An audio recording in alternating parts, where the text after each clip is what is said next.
Hi friends, എവർക്കും developer master YouTube ചാനലിൻ്റെ മറ്റൊരു വീഡിയോയിലേക്ക് സ്വാഗതം. അപ്പോൾ നമ്മുടെ ഒരു സബ്സ്ക്രൈബർ ആവശ്യപ്പെട്ട പ്രകാരം നമ്മളൊരു ചെറിയൊരു ആപ്ലിക്കേഷനാണെന്ന് ചെയ്യാനായിട്ട് ഉദ്ദേശിക്കുന്നത്. അപ്പോൾ നമുക്കൊരു 4-5 പാർട്ടിലൂടെ ഒരു ചെറിയൊരു ആപ്ലിക്കേഷൻ PHPയും അതുപോലെ തന്നെ അജാക്സ് ഉപയോഗിച്ചുകൊണ്ട് ഒരു ചെറിയൊരു ആപ്ലിക്കേഷൻ നമുക്ക് ക്രിയേറ്റ് ചെയ്യാം. അപ്പോൾ പുള്ളി ചോദിച്ചത് എന്താ വെച്ച് കഴിഞ്ഞാൽ ഫുള്ളായിട്ടൊരു പ്രൊജക്റ്റ് ചെയ്യുമെന്നുള്ളതാണ് ചോദിച്ചിട്ടുണ്ടായിരുന്നത്. അപ്പോൾ നമുക്ക് ചെറിയൊരു പ്രൊജക്റ്റാണ്, ഒരുപാട് കാര്യങ്ങളൊന്നുമില്ല. ജസ്റ്റ് ഒരു ഫോം, അതിൽ ഡാറ്റ അടിച്ചിട്ട് സബ്മിറ്റ് ചെയ്യുക. അത് PHPയും അതുപോലെ തന്നെ അജാക്സ് വെച്ചിട്ട് സേവ് ചെയ്യാം.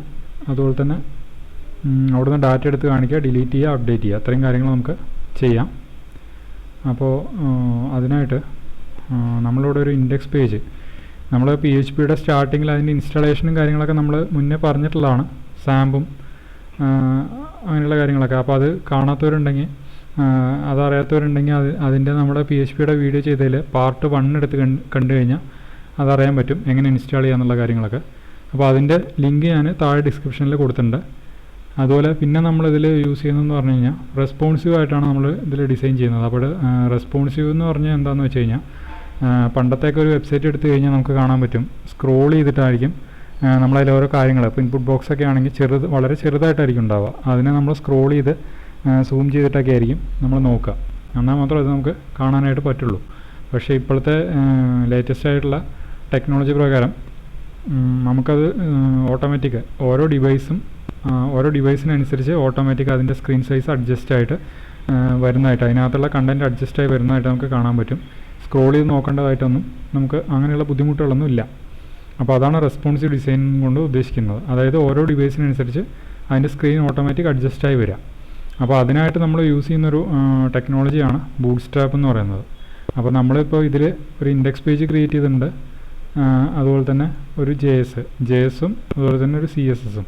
അപ്പോൾ ആ CSS ഫയലിനകത്ത് bootstrap min.css എന്ന് പറയുന്നൊരു CSS ഫയൽ നമ്മൾ പേസ്റ്റ് ചെയ്തിട്ടുണ്ട്. ഇത് നമ്മൾ ഇവിടെ bootstrap.com എന്ന് പറയുന്ന സൈറ്റിനകത്ത് പോയി കഴിഞ്ഞാൽ ഇത് നമുക്ക് ഡൗൺലോഡ് ചെയ്യാൻ പറ്റും.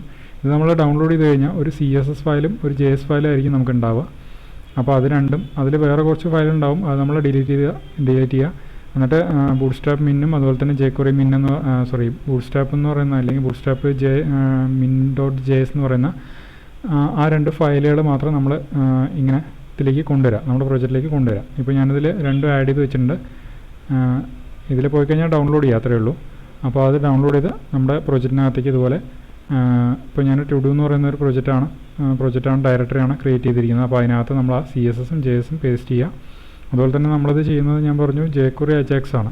അപ്പോൾ jQuery Ajax നമ്മൾ ചെയ്യുന്ന സമയത്ത് നമ്മൾ ആ jQuery നമ്മൾ ഡൗൺലോഡ് ചെയ്തിട്ട് നമ്മുടെ സിസ്റ്റത്തിൽ വെക്കണം. അപ്പോൾ ഇതാണ് jQueryയുടെ സൈറ്റ്. നമ്മൾ jQuery പഠിപ്പിക്കുന്ന സമയത്ത് നമ്മൾ അതിൻ്റെ ഡൗൺലോഡ് ചെയ്യുന്നത് എങ്ങനെയാണെന്ന് ഇൻസ്റ്റാളേഷനൊക്കെ പറഞ്ഞിട്ടുണ്ടായിരുന്നു. അപ്പോൾ അതിൻ്റെ പാർട്ട് 1 വീഡിയോ എടുത്ത് കണ്ടു കഴിഞ്ഞാൽ അത് നിങ്ങൾക്ക് മനസ്സിലാക്കാനായിട്ട് പറ്റും.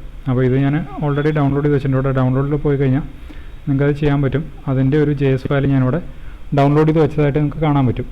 അപ്പോൾ ഇത്രയും കാര്യങ്ങളാണ് നമുക്കത് കോൺഫിഗർ ചെയ്യാനായിട്ട് പ്രധാനമായിട്ടും വേണ്ടത്. പിന്നെ ഞാനിവിടെ ഇൻഡെക്സ് പേജിനകത്ത്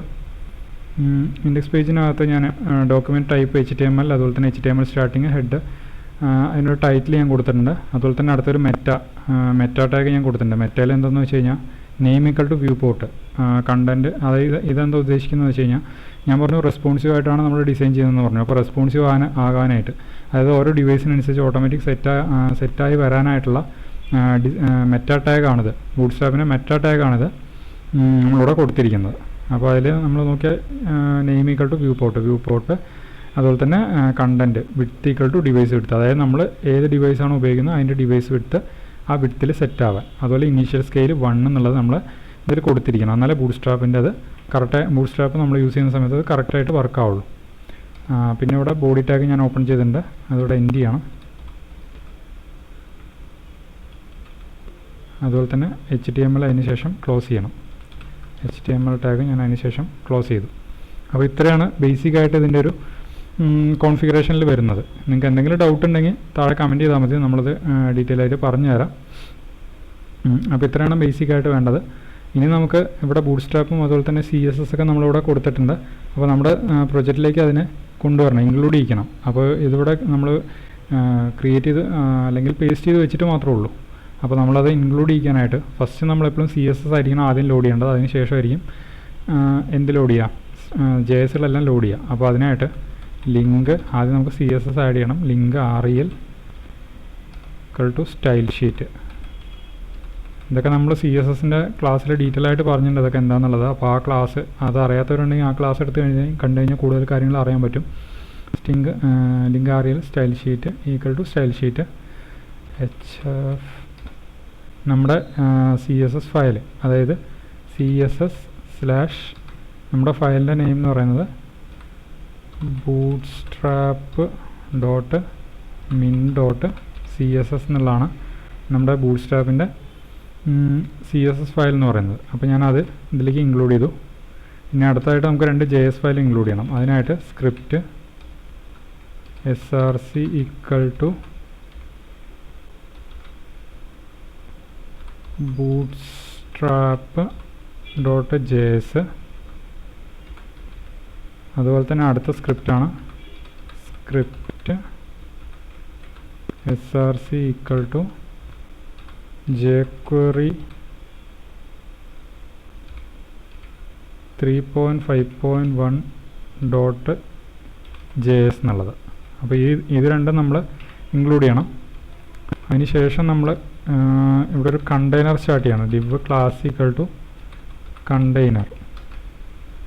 കണ്ടെയ്നർ എന്താണെന്നുള്ളതൊക്കെ നമ്മൾ ബൂട്ട്സ്ട്രാപ്പിൻ്റെ വീഡിയോയിൽ പറഞ്ഞിട്ടുണ്ട്. അപ്പോൾ ബൂട്ട്സ്ട്രാപ്പിനെ കുറിച്ച് കൂടുതൽ നോളജ് ഇല്ലാത്തവർ അല്ലെങ്കിൽ അതിനെക്കുറിച്ച് അറിവില്ലാത്തവർ ആ വീഡിയോ എടുത്ത് കാണാം. നമ്മളിപ്പോൾ ഇവിടെ ബൂട്ട്സ്ട്രാപ്പിൻ്റെ 3 ആണ്, ബൂട്ട്സ്ട്രാപ്പ് 3 ആണ്. ഇപ്പോൾ 4ഉം 5ഒക്കെ റിലീസായിട്ടുണ്ട്. നമ്മളിപ്പോൾ 3 ആണ് ഇപ്പോൾ ഇവിടെ തൽക്കാലത്തിന് യൂസ് ചെയ്യുന്നത്. വലിയ വ്യത്യാസങ്ങളില്ല. 3ഉം 4ഉം കൂടെ ചെറിയ ക്ലാസ്സിലൊക്കെ ചെറിയ ചെറിയ വ്യത്യാസങ്ങളാണുള്ളത്. അപ്പോൾ നമ്മളിവിടെ തൽക്കാലം ഇപ്പോൾ 3 ആണ് എടുത്തിരിക്കുന്നത്. നിങ്ങളിപ്പോൾ ഡൗൺലോഡ് ചെയ്യുന്നത് ഈ സൈറ്റിൽ പോയി കഴിഞ്ഞാൽ ഡൗൺലോഡ് ചെയ്യാൻ പറ്റുന്നത് ചിലപ്പോൾ 4 ആയിരിക്കും ഇവിടെ ഡൗൺലോഡ് ചെയ്യാൻ പറ്റുന്നത്. 3 എന്നുള്ളത് സെർച്ച് ചെയ്ത് കഴിഞ്ഞാൽ 3 കിട്ടും. അപ്പോൾ ഞാനിവിടെ 3 ആണ് യൂസ് ചെയ്യുന്നത്. നിങ്ങളും വേണമെങ്കിൽ 3 യൂസ് ചെയ്യാം, അല്ലെങ്കിൽ 4 യൂസ് ചെയ്യാം. വലിയ വ്യത്യാസങ്ങളൊന്നുമില്ല. അപ്പോൾ ഒരു കണ്ടെയ്നർ ഞാനിവിടെ സ്റ്റാർട്ട് ചെയ്തു. എന്നിട്ട് ഞാൻ ഇതിനകത്ത് ഒരു h1 ടാഗിനകത്ത് ഞാൻ പറയുകയാണ് ഹലോ എന്നുള്ളത് ഞാനിവിടെ കൊടുത്തു. എന്നിട്ട് നമ്മുടെ പേജ് ടു ഡു ആപ്പിൻ്റെ പേജ് റീലോഡ് ചെയ്ത് കഴിഞ്ഞാൽ ഇവിടെ ഒരു മാർജിനോടെ വന്നതായിട്ട് കാണാൻ പറ്റും. മാർജിൻ കഴിഞ്ഞിട്ട് ഒരു ഹലോ എന്നുള്ളത് h1 ടാഗിനകത്ത് നമ്മൾ കൊടുത്തതോടെ വന്നതായിട്ട് കാണാൻ പറ്റും. നമുക്കിത് ക്ലോസ് ചെയ്യാം. ഹലോ എന്നുള്ളത് വന്നതായിട്ട് കാണാൻ പറ്റും. ഇത് ലോക്കൽ ഹോസ്റ്റ് / to do നമ്മുടെ പ്രൊജക്റ്റിൻ്റെ ഡയറക്ടറുടെ നെയിമാണ് നമ്മളിവിടെ ലോക്കൽ ഹോസ്റ്റ് എന്നുള്ളത് അടിക്കുന്നത്. അതുപോലെ തന്നെ നമ്മുടെ സാമ്പിൻ്റെ കൺട്രോൾ പാനലും അതിനെക്കുറിച്ചൊക്കെ ഞാൻ മുന്നേ പറഞ്ഞിട്ടുള്ളതാണ്. അപ്പോൾ ഇത് നമ്മുടെ സാമ്പിൻ്റെ കൺട്രോൾ പാനലാണ്. നിങ്ങളിങ്ങനെ ടൈപ്പ് ചെയ്യുമ്പോൾ ഇങ്ങനെ ഇതുപോലെ ലോക്കൽ ഹോസ്റ്റ് / to do എന്നുള്ളത് ടൈപ്പ് ചെയ്യുമ്പോൾ വരണമെന്നുണ്ടെങ്കിൽ നിങ്ങൾ അപ്പാച്ചെ ഇവിടെ സാമിൻ്റെ കൺട്രോൾ പാനലിൽ പോയിട്ട് അപ്പാച്ചെ ഇതുപോലെ സ്റ്റാർട്ട് ചെയ്യണം. അതുപോലെ തന്നെ ഡാറ്റാബേസ് നമുക്ക് ചെയ്യണമെങ്കിൽ ആക്സസ് ചെയ്യണമെങ്കിൽ MySQL എന്നുള്ളത് നമ്മൾ സ്റ്റാർട്ട് ചെയ്യണം. അപ്പോൾ ഇത് രണ്ടും ഞാനിവിടെ സ്റ്റാർട്ട് ചെയ്തിട്ടുണ്ട്. അപ്പോൾ നിങ്ങളത് ചെയ്താൽ മാത്രമേ ഇവിടെ ലോക്കൽ ഹോസ്റ്റ് / to do എന്നുള്ളത് അടിക്കുമ്പോൾ വരുള്ളൂ. ഇതെല്ലാം നമ്മൾ PHPയുടെ ബേസിക് പഠിപ്പിക്കുന്ന ട്യൂട്ടോറിയലിലെ ഫസ്റ്റ് പാർട്ടിൽ നമ്മളിതെല്ലാം പറയുന്നുണ്ട്. അപ്പോൾ അത് ആദ്യം കാണാം ഇതറിയാത്തവർ. അപ്പോൾ അതിന് ശേഷം മാത്രമേ ഈ വീഡിയോ കാണാം, എന്നാലേ മനസ്സിലാവുള്ളൂ. അത് വീണ്ടും റിപ്പീറ്റ് വരണ്ടെന്ന് പറഞ്ഞിട്ടാണ് ഞാൻ ഡയറക്റ്റായിട്ട് കടന്നത്. അപ്പോൾ നമുക്കിവിടെ ഹലോ എന്നുള്ളത് വന്നു. ഇനി നമുക്ക് ഒരു ഫോമാണ് നമുക്ക് ക്രിയേറ്റ് ചെയ്യേണ്ടത്. അപ്പോൾ ഒരു കുറച്ച് ഡീറ്റെയിൽ സേവ് ചെയ്യാനുള്ളൊരു ഫോമാണ് നമുക്ക് ക്രിയേറ്റ് ചെയ്യേണ്ടത്. അപ്പോൾ അതിനായിട്ട് ഞാനിവിടെ കസ്റ്റമായിട്ടൊരു ക്ലാസ് ക്രിയേറ്റ് ചെയ്യണം. div class = നമ്മളിതിൻ്റെ ഡിവിഷൻ HTML കുറിച്ച് അറിയാത്തവരും HTML വീഡിയോ നമ്മൾ ചെയ്തിട്ടുണ്ട് ഇതിന് മുന്നേ. അപ്പോൾ അതെടുത്ത് കാണാം. അപ്പോൾ അതിനെക്കുറിച്ച് കൂടുതൽ കാര്യങ്ങൾ നിങ്ങൾക്ക് മനസ്സിലാക്കാനായിട്ട് പറ്റും. ഞാനിവിടെ ഫോം കസ്റ്റം എന്നുള്ളൊരു ക്ലാസ് എഴുതി. നമ്മൾ ക്ലാസ്സിനെ കുറിച്ചൊക്കെ CSSൻ്റെ അതിൽ ക്ലാസ് അതുപോലെ തന്നെ ID എന്തിനാണ് യൂസ് ചെയ്യുക എന്നുള്ളതൊക്കെ അതിനകത്ത് പറഞ്ഞിട്ടുണ്ട്. അപ്പോൾ അത് അറിയാത്തവരുണ്ടെങ്കിൽ അത് എടുത്ത് കാണാം. നമ്മളപ്പോൾ ഇതെല്ലാം നിങ്ങൾക്ക് അറിയാമെന്നുള്ളൊരു അസംഷനിലാണ് നമ്മളിതെല്ലാം ചെയ്യുന്നത് ഇപ്പോൾ. ഓക്കെ, അപ്പോൾ നമുക്കിവിടെ ഫോം കസ്റ്റം എന്നുള്ളൊരു ക്ലാസ് ഞാൻ ക്രിയേറ്റ് ചെയ്തു. എന്നിട്ട് അതിനകത്ത് ഞാൻ h1 ടാഗായിട്ട് ഞാൻ രജിസ്റ്റർ എന്നുള്ളത് കൊടുത്തു. എന്നിട്ട് ഈ ഫോം കസ്റ്റം അതിന് നമുക്ക് വേണമെങ്കിൽ ഇതിൽ തന്നെ ഒരു ക്ലാസ് ആയിട്ട് നമുക്ക് ഇതിൻ്റെ താഴെ തന്നെ വേണമെങ്കിൽ CSS നമുക്ക് ഇതിനകത്ത് തന്നെ എഴുതാം. അല്ലെങ്കിൽ നമുക്ക് വേറൊരു പേജിൽ ക്രിയേറ്റ് ചെയ്യാം. ഞാൻ ഇപ്പോൾ തൽക്കാലം ഇവിടെ വേണ്ട, നമുക്ക് വേറൊരു പേജിനകത്ത് ക്രിയേറ്റ് ചെയ്യാം. ഫയൽ സ്റ്റൈൽ ഡോട്ട് CSS എന്ന് പറയുന്നൊരു ഇത് ഞാൻ ക്രിയേറ്റ് ചെയ്തു. എന്നിട്ട് അതിൻ്റെ ക്ലാസ് ഞാനിവിടെ ഡിഫൈൻ ചെയ്യുകയാണ്. അതിന് ഞാൻ ബാക്ക്ഗ്രൗണ്ട് കളർ എന്നുള്ളൊരു പ്രോപ്പർട്ടി കൊടുത്തു. ബാക്ക്ഗ്രൗണ്ട് കളർ ഞാനൊരു കളറും കൊടുത്തു. ഇനിയിപ്പോൾ നമ്മുടെ പ്രൊജക്റ്റിലേക്ക് ഇതിനെ കിട്ടണമെന്നുണ്ടെങ്കിൽ നമ്മൾ അവിടെ ക്രിയേറ്റ് ചെയ്തുകൊണ്ട് മാത്രം നമുക്ക് കിട്ടില്ല. നമ്മൾ പ്രൊജക്റ്റിനകത്ത് അത് ഇൻക്ലൂഡ് ചെയ്യണം. അതിനായിട്ട് സ്റ്റൈൽ ഡോട്ട് CSS എന്നുള്ളത് കൊടുത്തു. എന്നിട്ട് ഇവിടെ ക്ലാസ്സിനകത്ത് ഫോം കസ്റ്റം എന്നുള്ളതും ഞാൻ കൊടുത്തു. എന്നിട്ട് പേജ് ഒന്ന് റീലോഡ് ചെയ്ത് കഴിഞ്ഞാൽ ആ സ്റ്റൈലിവിടെ ലോഡ് ചെയ്തായിട്ട് കാണാൻ പറ്റും. ഇത് നമ്മൾ ചെയ്തിരിക്കുന്നത് എക്സ്റ്റേണൽ CSSലാണ് നമ്മൾ ഇത് എഴുതിയിരിക്കുന്നത്. നമ്മൾ ടൈപ്സ് ഓഫ് CSS ഒക്കെ പഠിപ്പിക്കുമ്പോൾ ഇതിനെക്കുറിച്ച് നമ്മൾ പറഞ്ഞിട്ടുണ്ടായിരുന്നു. ഇൻലൈൻ CSS, അതുപോലെ തന്നെ ടൈപ്സ് ഓഫ് CSSൽ ഇൻലൈൻ CSS ഉണ്ട്, ഇൻറ്റേർണൽ CSS ഉണ്ട്, അതുപോലെ തന്നെ എക്സ്റ്റേണൽ CSS ഉണ്ട് എന്നൊക്കെ പറഞ്ഞിട്ട് നമ്മൾ പറഞ്ഞിട്ടുണ്ടായിരുന്നു. അപ്പോൾ ഇതിൽ നമ്മൾ ഒരു എക്സ്റ്റേണൽ CSS ആയിട്ട് അത് എഴുതി. അതിനുശേഷം നമുക്കിതിപ്പോൾ ഈ ഫോം ഇത്ര വിഡ്ത്ത് വേണ്ട, ഇത്രയും വലുതായിട്ട് നമുക്ക് വേണ്ട, അപ്പോൾ ചെറുതാവണം. അപ്പോൾ ചെറുതാവാനായിട്ട് ഞാനിതിനെ ഒരു div class equal to റോയ്ക്കകത്ത് ഞാൻ ഇടാണ്. റോയ്ക്കകത്ത് വീണ്ടും ഒരു col_md ഞാൻ പറയുകയാണ്. div class equal to col_md ഒരു 6-നകത്ത് ഞാൻ ഇതിനെ പേസ്റ്റ് ചെയ്തു.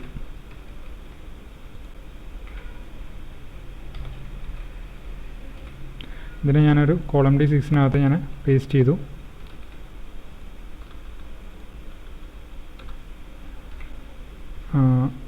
അപ്പോൾ നമ്മൾ നോക്കിക്കഴിഞ്ഞാൽ ഇതിൻ്റെ വിഡ്ത്ത് നേരെ പകുതിയായിട്ട് കുറഞ്ഞതായിട്ട് നമുക്ക് കാണാൻ പറ്റും. അപ്പോൾ ഇത് നമ്മൾ സ്പ്ലിറ്റ് ചെയ്യണം, രണ്ട് ഭാഗങ്ങളാക്കി സ്പ്ലിറ്റ് ചെയ്യണം. അപ്പോൾ മൊത്തത്തിൻ്റെ വിഡ്ത്ത് എന്ന് പറയുന്നത് 12 ആയിരിക്കും. അതിൻ്റെ പകുതി ഭാഗമാണ് 6 എന്ന് പറയുന്നത്. നമ്മളത് ബൂട്ട്സ്ട്രാപ്പിനകത്ത് പറഞ്ഞിട്ടുണ്ട്, ഡീറ്റെയിൽ ആയിട്ട് അതിനെക്കുറിച്ച് പറഞ്ഞിട്ടുള്ളതാണ്. ഇനി അടുത്തായിട്ട് നമുക്ക് കുറച്ച് ഇൻപുട്ട് ബോക്സാണ് നമുക്ക് വേണ്ടത്. അപ്പോൾ അതിനായിട്ട് ജസ്റ്റ് ഒരു ലേബൽ പറയുകയാണ്. ലേബൽ നെയിം, അതിനൊരു ഇൻപുട്ട് ബോക്സ് ഞാൻ പറയുകയാണ്. Input type equal to text. അതിനൊരു ക്ലാസ് ഞാൻ പറയുകയാണ് ഫോം കൺട്രോൾ. അപ്പോൾ ഇതെന്താണെന്ന് വെച്ച് കഴിഞ്ഞാൽ ഇതിനെ റെസ്പോൺസീവ് ആക്കാനായിട്ടാണ് ഈ ക്ലാസ് നമ്മൾ പറയുന്നത്.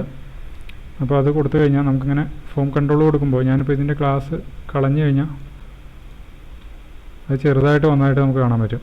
പക്ഷെ ഇത് കൊടുക്കുമ്പോൾ നമുക്ക് അതിൻ്റെ ഫുൾ വിഡ്ത്തിൽ റെസ്പോൺസീവായിട്ട് വന്നതായിട്ട് കാണാൻ പറ്റും. ഇനി നമുക്കിതിനൊരു മാർജിൻ വേണം. അതിനായിട്ട് നമുക്ക് ഫോം കൺട്രോളിൽ നമുക്കൊരു പാഡിങ് പറഞ്ഞു കൊടുക്കാം. ഫോം കൺട്രോളിലല്ല, ഫോം കസ്റ്റമിലെ ഒരു പാഡിങ് ഒരു 20 പിക്സൽ എന്നുള്ളത് നമുക്ക് കൊടുക്കാം. എന്നിട്ട് ആ പേജ് ഒന്ന് റീലോഡ് ചെയ്ത് കഴിഞ്ഞാൽ കുറച്ച് പാഡിങ് വന്നതായിട്ട്, ഒരു മാർജിൻ അതിനകത്ത് വന്നതായിട്ട് കാണാൻ പറ്റും. നമുക്ക് കുറച്ചുകൂടെ കൂട്ടി കൊടുക്കാം, ഒരു 30 കൊടുക്കാം. കുറച്ചുകൂടെ കൂടുതലായിട്ട് വന്നതായിട്ട് കാണാൻ പറ്റും. അപ്പോൾ അതിനകത്ത് നമ്മളൊരു പ്ലേസ് ഹോൾഡറും കൂടെ പറയാം. Placeholder equal to name. ഞാൻ അതിൻ്റെ തന്നെ ഒരു 2-3 കോപ്പി എടുക്കണം. അടുത്ത ഏജ് എന്നുള്ളത് കൊടുത്തു. പ്ലേസ് ഹോൾഡറിനകത്ത് ഞാൻ ഏജ് എന്നുള്ളത് കൊടുത്തു. വീണ്ടും താഴെ അതിൻ്റെ ഒരു കോപ്പിയും കൂടെ എടുത്തു. അടുത്തായിട്ട് കൊടുക്കുന്ന പ്ലേസ് എന്നുള്ളത് കൊടുത്തു. ഇവിടെ പ്ലേസ് എന്നുള്ളത് ഞാൻ കൊടുത്തു. ഇനി നമുക്ക് വേണ്ട ഒരു ബട്ടനാണ്. നമുക്കൊരു ബട്ടൺ കൂടെ ക്രിയേറ്റ് ചെയ്യാം. ബട്ടനെ ഞാൻ നെയിം പറയുകയാണ് സേവ് എന്നുള്ളൊരു ബട്ടനൊരു നെയിം ഞാൻ കൊടുത്തു. എന്നിട്ട് ബട്ടനൊരു ക്ലാസ് കൂടെ പറയുകയാണ് റെസ്പോൺസീവ് ആക്കാനായിട്ട്. ഇപ്പോൾ നമ്മൾ നോക്കിക്കഴിഞ്ഞാൽ ബട്ടൺ റെസ്പോൺസീവ് അല്ല. അപ്പോൾ റെസ്പോൺസീവ് ആക്കാനായിട്ട് ബൂട്ട്സ്ട്രാപ്പിൻ്റെ തന്നെ ഒരു ക്ലാസ്സാണ് BTN പ്രൈമറി, BTN സക്സസ്, അങ്ങനെ കുറേ ക്ലാസ്സുകളുണ്ട്. നമുക്ക് വേണമെങ്കിൽ ഇത് ഡേഞ്ചർ കൊടുത്തു കഴിഞ്ഞാൽ കളർ ചേഞ്ച് ആവും, റെഡ് ആവും. അപ്പോൾ ഇവിടെ അതിന് മുന്നായിട്ട് ഒരു ബ്രേക്ക് ടാഗ് കൂടെ ഇട്ട് കൊടുക്കാം. അപ്പോൾ നമ്മുടെ ഡിസൈൻ ഏകദേശം റെഡി ആയിട്ടുണ്ട്. ഇനി നമുക്കതിനെ സ്ക്രിപ്റ്റ് ചെയ്യണം. സ്ക്രിപ്റ്റ് ചെയ്യാനായിട്ട് നമ്മളിപ്പോൾ jQuery ആണ് ഇവിടെ യൂസ് ചെയ്യുന്നത്. ജാവാസ്ക്രിപ്റ്റ് jQuery ആണ് യൂസ് ചെയ്യുന്നത്. അപ്പോൾ നമുക്ക് അതിനായിട്ട് നമുക്കിതിനെ റീഡ് ചെയ്യണം. അടുത്തായിട്ട് ഇതിനെ റീഡ് ചെയ്യാണ് ചെയ്യേണ്ടത്. അതായത് നമ്മളിപ്പോൾ ഇവിടെ കൊടുത്തിട്ടുള്ള ഡാറ്റ, ഇപ്പോൾ ഇതിനകത്തൊക്കെ നമ്മളിപ്പോൾ ഇൻപുട്ട് ചെയ്ത് കൊടുക്കുന്ന ഡാറ്റ, അപ്പോൾ നെയിം അതുപോലെ തന്നെ ഏജ് ഇങ്ങനെയുള്ള ഡാറ്റാസൊക്കെ നമുക്ക് സെർവർ സൈഡിലേക്ക് അയക്കണം. അപ്പോൾ അതിനായിട്ട് നമ്മൾ ജാവാസ്ക്രിപ്റ്റ് വെച്ചിട്ടാണ് നമ്മളത് ചെയ്യുന്നത്. ഇതിൽ നിന്ന് ഫോമിൽ നിന്ന് ഡാറ്റ എടുത്തിട്ട് നമ്മൾ അങ്ങോട്ട് അയക്കുന്നത്. അപ്പോൾ ജാവാസ്ക്രിപ്റ്റിലേക്ക് ഇതിനെ റീഡ് ചെയ്യാനായിട്ട് നമുക്ക് ഇതിനെല്ലാത്തിനും ഒരു ഐ ഡി പറഞ്ഞു കൊടുക്കണം. ഓരോന്നിനും ഐഡൻറ്റിഫൈ ചെയ്യാനായിട്ട് ഒരു ഐ ഡി പറഞ്ഞു കൊടുക്കണം. നമുക്ക് ഐ ഡി യൂസ് ചെയ്യുന്നത് നമ്മൾ പറഞ്ഞിട്ടുണ്ടതിന് മുന്നേ ജാവാസ്ക്രിപ്റ്റും അതുപോലെ തന്നെ PHP ഒക്കെ പഠിപ്പിക്കുമ്പോൾ നമ്മൾ പറഞ്ഞിട്ടുണ്ട്. ഐ ഡി യൂസ് ചെയ്യുന്നത് ക്ലയൻറ്റ് സൈഡിൽ നമുക്ക് ഓരോ ഫീൽഡിന് അല്ലെങ്കിൽ HTML കണ്ടൻറ്റിനെ ഐഡൻറ്റിഫൈ ചെയ്യാനും അതുപോലെ തന്നെ നെയിം എന്നുള്ളത് യൂസ് ചെയ്യുന്നത് സെർവർ സൈഡിൽ ഐഡൻറ്റിഫൈ ചെയ്യാനാണെന്നുള്ളത് നമ്മൾ പറഞ്ഞിട്ടുണ്ട്. അപ്പോൾ നമ്മളിപ്പോൾ ജാവാസ്ക്രിപ്റ്റിലാണ് ഇത് റീഡ് ചെയ്യുന്നത്. അപ്പോൾ അതിനായിട്ട് ഐ ഡി ആണ് നമ്മളിപ്പോൾ ഇവിടെ യൂസ് ചെയ്യുന്നത്. അപ്പോൾ ഐ ഡിയിൽ ഞാൻ നെയിം എന്നുള്ളത് കൊടുത്തു. അടുത്ത ഐ ഡി ഏജ് എന്നുള്ളത് കൊടുത്തു. അടുത്ത ഐ ഡി